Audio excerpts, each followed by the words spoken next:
Vamos primero a China. Alicia García Herrero, Natixis, muy buenos días o buenas noches, ¿no? Entiendo desde allí, desde China. Buenas tardes. Buenas tardes. Por ahora.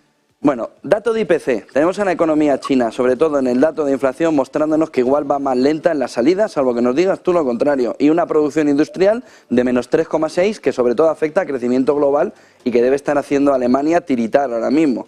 ¿Cómo ves el dato que hemos conocido los dos datos que hemos conocido hace unas horas?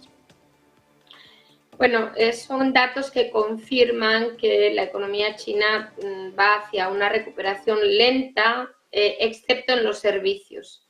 De hecho, en ese IPC, que es muy malo, 0,1 de aumento de la IPC desde abril, o sea, en abril respecto a marzo, la parte de servicios ha aumentado muy fuertemente. Entonces, aquí el problema en China es la inversión, la producción industrial, como bien dices, o sea, las manufacturas y cuidado, que no es por la demanda externa, porque los datos del martes de importaciones y exportaciones muestran dos mundos. Las importaciones caen un 8% y las exportaciones crecen un 8%. Es decir, que China no está pasándolo mal desde un punto de vista industrial porque no exporte, sino porque no tiene capacidad de importación.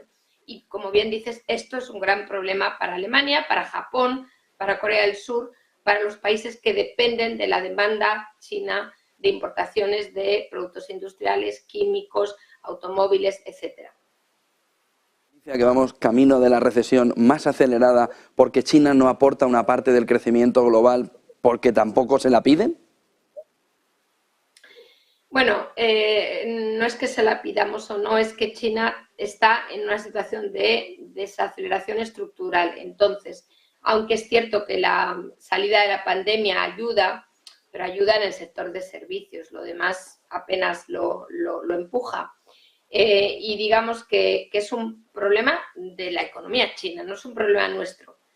Nosotros, de hecho, como decía, excepto Estados Unidos, que es muy interesante, que ya no importa tanto de China, pero Europa y el mundo en su conjunto, excepto Estados Unidos, sí. O sea, nosotros seguimos apoyando a la economía china. Es la economía china la que no nos apoya a nosotros, porque no importan.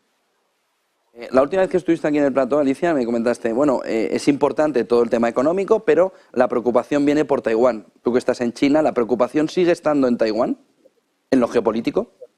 Sí, sin duda, porque estamos viendo que la presión de China para que ningún país, incluyendo Estados Unidos, se entrometa en lo que para China es un tema interno, es cada vez mayor.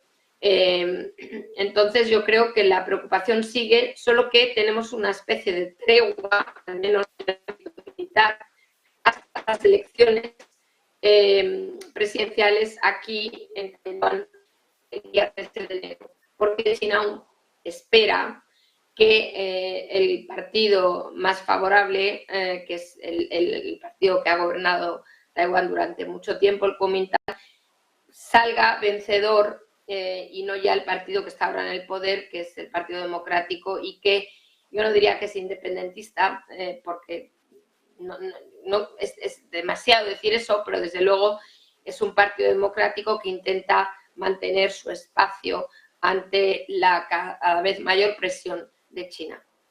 ¿Debería estar el inversor un poco preocupado por cómo va a ser el crecimiento de este año en China y, por tanto, de las inversiones que hayan fluido en este año, que nos han dicho emergentes y Europa, emergentes, pero sobre todo China? ¿Debería empezar a preocuparse porque quizá el crecimiento vuelva a errar y no esté en el entorno del 5,5 o del 5%? Bueno, yo creo que llegar al 5, que es la meta oficial, se llegará.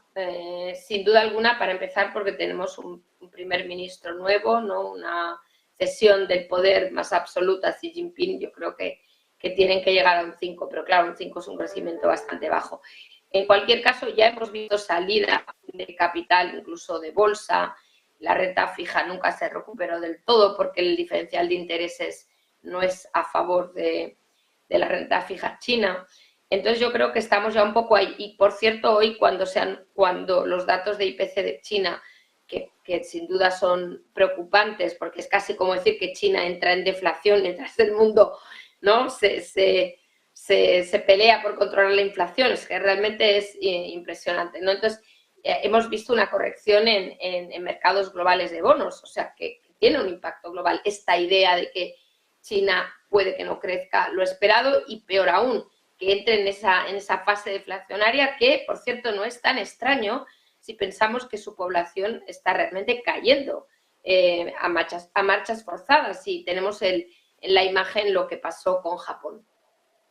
Más y te dejo, Alicia. Uno, el tema de Rusia. Hablabas antes de las exportaciones. Cuando conocimos el dato de exportaciones, veíamos en gráficos de IF, de Robin Brooks, cómo exportaciones e importaciones estaban las dos disparadas. Tanto las importaciones de China, es decir, chinas de Rusia, como lo que exportaba a Rusia. De tal manera que una parte del crecimiento, dicen algunos analistas, oiga, es que claro, China tiene la energía ahora mismo no regalada, pero a un precio irrisorio al lado de lo que estaba pagando, y sobre todo tiene ilimitada esa energía porque ahora está en el bloque. Y ahí voy a la pregunta, ¿estamos ya en la economía de bloques donde China ya está liderando el bloque precisamente por su relación con Rusia? Sí, bueno, déjame que te diga que esta pregunta que haces tiene un punto inicial urgente, por eso lo quiero comentar, que es que Europa, la Comisión Europea, está apuntando a llevar al Consejo sanciones sobre una serie de países y empresas, especialmente empresas, en el caso de China obviamente empresas, creo que son 7 empresas, de las que hay evidencia que están exportando, porque el problema no solo son las importaciones de energía, es que además China está exportando material dual, es decir, con un posible uso militar, a Rusia, y a veces a través de Hong Kong o empresas europeas a través de Uzbekistán. Hay datos de Lituania que muestran un gap enorme entre lo que recibe Uzbekistán y lo que dice Lituania que exporta a Uzbekistán, es decir, que Rusia está, digamos, mal informando, está poniendo en el recibo de sus importaciones países que no son Rusia. Entonces, todo esto que digo, ¿por qué es importante? Porque de producirse, cosa que dudo, porque yo creo que probablemente Hungría lo parará en el Consejo Europeo, pero ya el hecho de que Europa pueda imponer sanciones sobre empresas chinas, que por cierto muchas ya están sancionadas por Estados Unidos y 2 son de Hong Kong, importante, centro financiero. Esto puede crear un cataclismo en las relaciones actualmente entre China y Europa, con efecto en empresas muy expuestas, porque ya Qin Gang, el ministro de Asuntos Exteriores chino, que ayer en Berlín decía, cuidado, que no nos vamos a quedar ahí, o sea, vamos a actuar. ¿Qué es eso? Pues bueno, obviamente son sanciones a empresas europeas operando en China. Ya hemos visto casos, ¿no?, de la policía visitando a consultoras en China. O sea, esto es lo inmediato. Y la segunda pregunta que haces, y acabo, claro que estamos moviéndonos hacia 2 bloques. El otro bloque, por cierto, tampoco se queda parado. Si ves las relaciones entre Corea y Japón, que nunca han estado en la situación tan eufórica en la que se encuentran ahora, y Corea visitando, ¿no?, a Biden, porque yo creo que Corea va a seguir, va a entrar en los controles de exportación de semiconductores a China, lo cual es brutal porque es un gran exportador con Taiwán.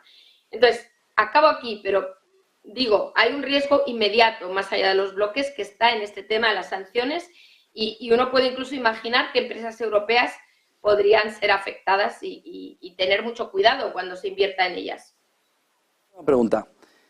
Hablabas antes del tema demográfico y de la caída de la población china, donde se fija un momento muy claro, casualmente en 2030, donde China va a tener más de 400 millones de ciudadanos que tienen más de 60 años. Y se cifra en todo ese entorno, también 2030, cuando llega el pico de pago de intereses de la deuda de Estados Unidos. Momento en el que tenemos como una especie de mejunje, ¿no?, menjunje ahí con toda la crisis de deuda.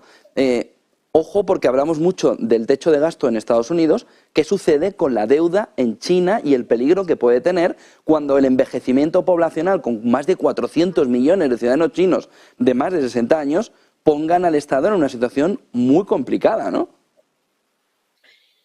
Muy buena pregunta. Entonces, sacamos hoy un informe en Natixis sobre nuestros cálculos, porque hay que hacerlos, porque la información es escasa, de la deuda pública china.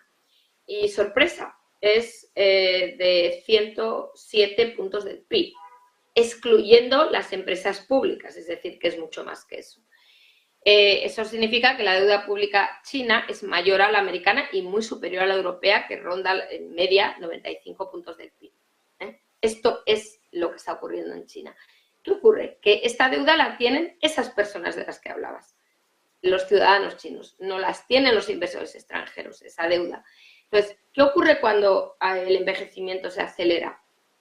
¿Seguirán ahorrando? Porque si no, ¿quién va a detentar esta deuda? Y realmente no tengo una respuesta. Yo creo que el gobierno chino tiene muchas maneras de como imponer esa deuda, de hacerla sostenible a cualquier precio, incluso con fuerte reducción de tipos de interés. Pero claro, esto para el crecimiento chino a largo plazo son malas noticias. Muchísimas gracias, Alicia García Herrero, Natixis. Vamos a ver el informe también que nos comentas para ver todo el detalle de lo que habéis preparado. Buen día, buena tarde en vuestro caso allí en China y buen negocio. Gracias. 8:35 de la mañana, ahí está la fotografía de China, sobre todo con esta parte final. Oye,